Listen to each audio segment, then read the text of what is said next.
Obrigado. Professor Clóvis Nunes. O senhor falou que Allan Kardec era maçom, ou foi maçom. Pergunto, como pode um espírito tão evoluído fazer parte da maçonaria, onde sabemos que ali estão os espíritos mais rudimentares, materialistas, egoístas, ateus, etc.?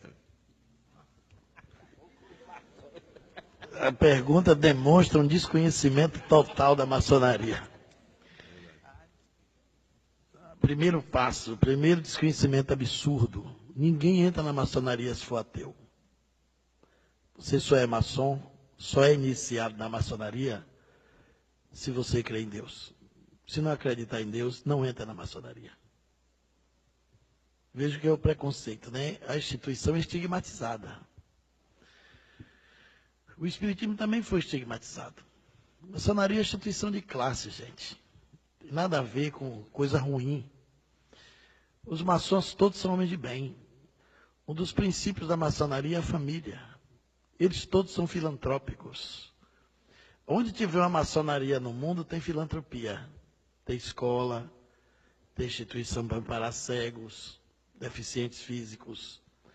Eles são beneméritos da sociedade. Grandes revoluções históricas foram feitas pela maçonaria. Grandes seres foram maçons. Mozart foi maçom. Simão Bolívar foi maçom. O grande cubano, maçom, que foi responsável, e um professor fantástico, José Martí. E quando Cuba se libertou, ele disse a grande frase do mundo. Quando perguntaram a ele se ele estava feliz com a libertação da independência de Cuba, ele disse: não, minha pátria é a humanidade.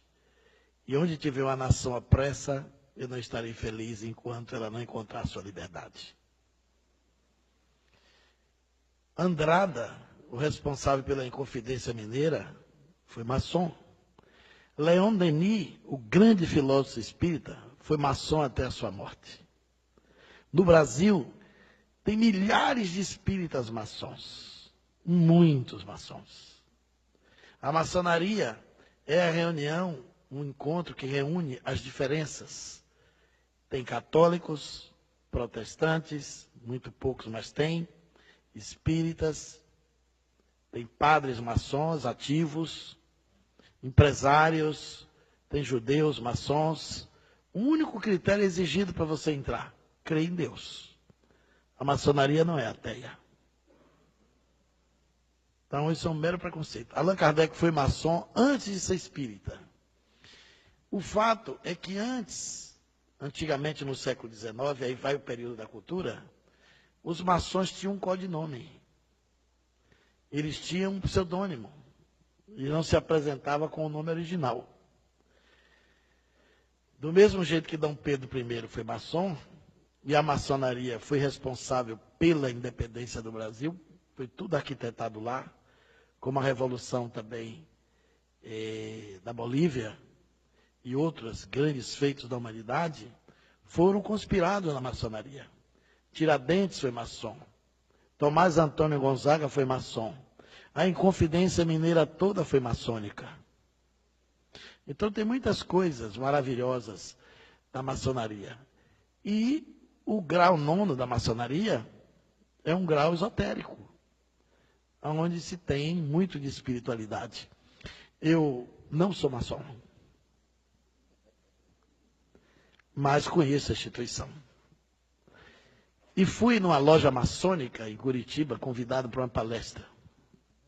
Uma loja belíssima, onde eu vi um dos poemas mais incríveis, em uma mesa de granito preto,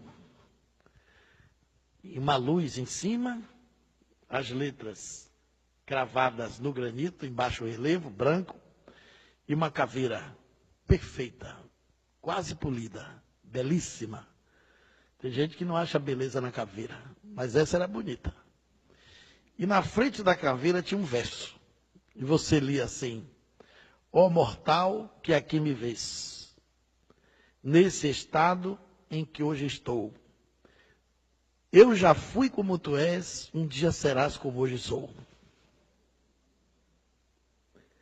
Todo maçom tem o seu túmulo antecipado, devidamente cadastrado, para saber onde vai ser sepultado.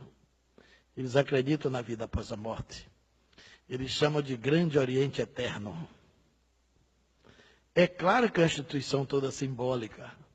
A maçonaria foi a guardiã do conhecimento humano na época que você não tinha como se libertar das opressões, não tinha direitos. Ela foi a instituição que guardou direitos, que garantiu a defesa das pátrias, os direitos civis, garantiu muita coisa útil. Então eu sei que a pessoa está no senso comum da maçonaria, que pensa que lá tem um bode preto, que eles fazem culto ao demônio. Também já pensaram isso no Espiritismo. Ainda tem gente que pensa hoje em dia. Então, é importante conhecer isso. A pergunta, de qualquer forma, revela a necessidade de conhecer. Quando Allan Kardec se tornou espírita, ele ficou sendo um maçom adormecido. Porque não existe ex-maçom. Você, quando não passa a frequentar, você é chamado de maçom adormecido. Eu estudei, durante 6 anos, fenômenos paranormais dentro da ordem maçônica. Tem muitos fenômenos lá. Que é uma instituição milenária e guarda muita coisa interessante.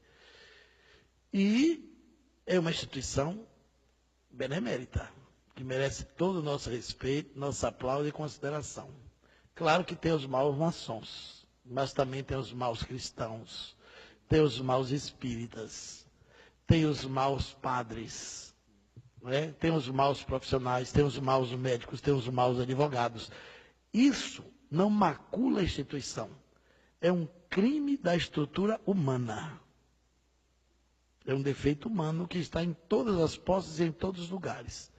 Então, Allan Kardec foi maçom, frequentou a loja de Leon Denis e os princípios que estão lá na Gênesis, aquelas frases portentosas de Deus, o grande arquiteto do universo, isso é maçônico. A ideia de trabalho, solidariedade e tolerância é maçônico. O princípio, o lábaro da Revolução Francesa, de igualdade, liberdade e fraternidade, é maçônico. Vem da maçonaria. Eles trouxeram e Allan Kardec incorporou. Na Revista Espírita, o espírito de Jacques Demolay se comunica, evocado na Sociedade de Estudos Espíritas de Paris, e sugere que o espiritismo faça uma aliança com a franco-maçonaria francesa e com a maçonaria europeia, para expandir a doutrina na divulgação pelo mundo. E essas comunicações de Jacques Demolay, que é um mito da maçonaria, que foi um personagem templário, porque a maçonaria remonta ao tempo dos essênios, é uma instituição, portanto, milenária, trouxe essa abordagem que está na Revista Espírita. Quando eu fui ao Japão pela primeira vez, eu levei um fato paranormal maçônico que aconteceu na estação de Gués, em Paris. Eu pesquisei esse caso na Rua do Lavradio, na Biblioteca Maçônica, no Rio de Janeiro, que é uma das bibliotecas mais ricas do Brasil. São vários andares repletos de livros que estão esgotados, verdadeiras preciosidades do conhecimento literário em língua portuguesa. Só tem livro bom, portentoso. A história de Valdomiro Lorenz, que eu acabei de contar há pouco, eu li na Biblioteca Maçônica, comentava aqui antes da pergunta, Valdomiro Lorenz era maçom. E era espírita, e médium, e professor de Esperanto. E o maior filantropo que tinha na época. E eu descobri nessa biblioteca uma história poderosa. Como eu ia para o Japão pela primeira vez, eu queria chegar com um fato interessante. Entrei na Rua do Lavradio e subi na biblioteca para pesquisar uma outra coisa. Encontrei um fato espetacular. Quando Franklin Roosevelt quis jogar bomba em Hiroshima e Nagasaki, o presidente americano, que era pastor protestante e cristão, pediu o apoio da maçonaria. Porque a maçonaria até hoje tem muita força no mundo. Só no Brasil, o Grande Oriente, que são duas potências, a Grande Oriente tem mais de 2.300 lojas.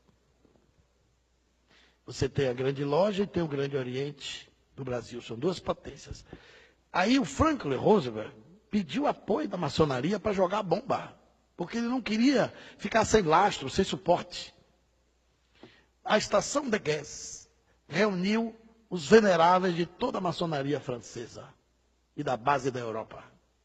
Se reuniram para decidir se apoiava ou não a jogada da bomba nas duas cidades de Hiroshima e Nagasaki, a bomba atômica. Mais de 30 oradores se inscreveram para falar. Na última hora, um orador francês. E geralmente era colocado pela ordem do grau maçônico para falar.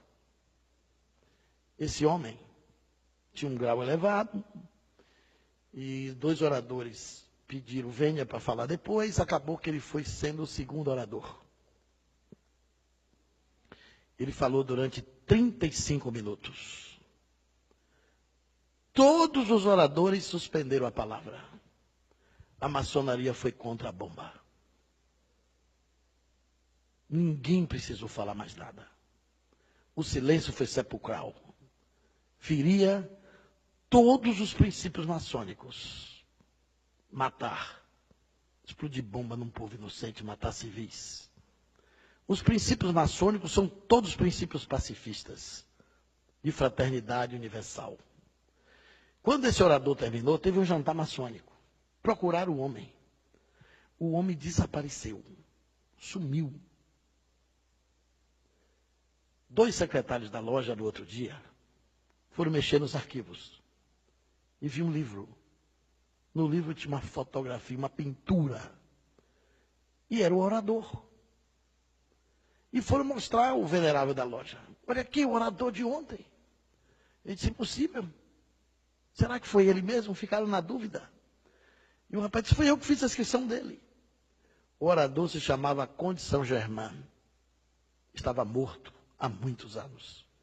Ele se materializou dentro da maçonaria, fez um discurso de 35 minutos e estagnou o apoio da bomba atômica do Japão. Eu abri minha conferência com isso. Na plateia tinha 2 maçons. A maçonaria estava chegando no Japão naquela época. Esses 2 maçons me levaram ao encontro do Dr. Hiroshi Motoyama, diretor da Universidade de Ciências Humanas, que também era maçom, um grande cientista japonês. Então a gente tem que ter muito cuidado para não embarcar na onda do ouvir dizer. Porque durante muito tempo os espíritas também faziam parte com o demônio. Na época do regime militar, os militares obrigaram os centros espíritas a ter livro de presença e até hoje tem centro antigo que tem por vacina. Aquilo é porque os militares receberam a queixa que os espíritas eram comunistas. Foi a cruzada dos militares espíritas que impediu que a ditadura fechasse todos os centros espíritas do país. Muito centro espírita foi apedrejado no começo do século, inclusive lá na Bahia, nos anos 40, 50, porque dizia que a gente evocava Satanás. E até hoje tem gente que pensa que o espiritismo e macumba é a mesma coisa. Então, a maçonaria é uma instituição benemérita. E Allan Kardec, depois da doutrina espírita, não frequentou mais a maçonaria. Não porque ela fosse uma instituição equivocada, mas por causa dos afazeres, das obrigações, ou porque no espiritismo ele se descumpriu do dever de seguir os símbolos. E a maçonaria tem rituais, tem símbolos, tem paramento. O espiritismo não tem símbolo, não tem paramento, não tem nenhum tipo de ritual, não tem hierarquia, não tem rituais. Começou a ficar incompatível com a doutrina mais elevada, mais alta que ele percebia com a filosofia e as suas pesquisas com o conhecimento espírita. Desculpe eu ter avançado na hora, mas eu roubei 30 segundos de Zé, 1 minuto do professor e os 15 segundos dele que ficou para trás.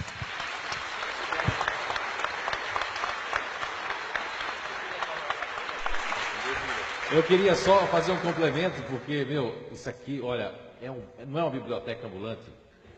Olha, gente, olha, meu Deus do céu, olha, até eu estava cansado, passou meu cansaço, porque eu estou aprendendo, né? A gente está sempre aprendendo. Eu queria fazer só uma alusão, eu não conhecia a maçonaria. Eu via muito falar, ler e tudo mais. E o ano passado, acho que foi o ano passado, né? Foi eu, você e Débora. A gente foi receber um convite de uma loja para dar uma palestra por causa de um livro que atiçou muito eles, que chamam o livro Arqueologia do Ser, né? Que eles estudam, inclusive, lá. E nós fomos convidados a uma palestra e tudo mais, tinha que ser convidado, foi o pessoal. E eu tinha uma curiosidade muito grande, né? Olha, acreditem que lá eu dei uma das melhores palestras da minha vida, não foi? Até eu que sou crítico de mim mesmo, que eu nunca... Foi um negócio fantástico, a energia. Meu, aquilo ali, aquelas pessoas estudando, eles estudam, eu não vi nem bode preto que me disseram. Não é? Eu não vi ninguém dizendo que tinha que matar uma pessoa, pelo menos por mês, né? Não é? Desencarnar ninguém. Não tem nada disso, é tudo que o professor Clóvis falou e eu me senti muito bem lá. Isso é uma grande verdade, mas é um mito que as pessoas criam, não é? Eu tenho um irmão meu que é evangélico, que ele diz que a maçonaria é coisa do demônio, do diabo. Nem sabe que a maçonaria faz tanto bem, né? Às vezes até os próprios evangélicos, né? Foi muito bom. Bem, eu também já fiz diversas, né, repetindo, palestras de maçonaria. Conheci, venho de uma família maçom, meu pai é maçom, fui dirigente de maçonaria do Grande Oriente, e também nunca vi na minha casa nada que fosse bode preto. Aliás, na realidade, o bode preto já é expiatório mesmo.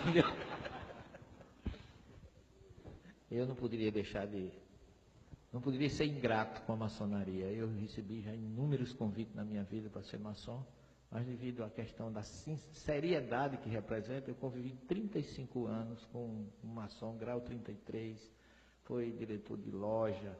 Eles não chamam as esposas dos amigos, eles chamam de cunhadas. Quer dizer, eles são realmente beneméritos, fazem trabalhos maravilhosos, e foi uma das pessoas que eu tive a felicidade de conviver 35 anos, e foi uma das pessoas mais amáveis que eu conheci. Fiz várias conferências na loja dele, e fiquei impressionado que quando eu cheguei lá, a primeira coisa que eu vi foi o Aleph hebraico e o Taf, que é uma expressão que está lá em Isaías: eu sou o princípio e o fim, como está no Apocalipse, o Alfa e o Ômega. E eles cultuam também a Arão, irmão de Moisés, que é o representante da espiritualidade no judaísmo. Então é uma instituição que, até onde eu conheço, muito séria, muito respeitável, e que nós espíritas jamais poderemos pensar ou ter esse pensamento da maçonaria.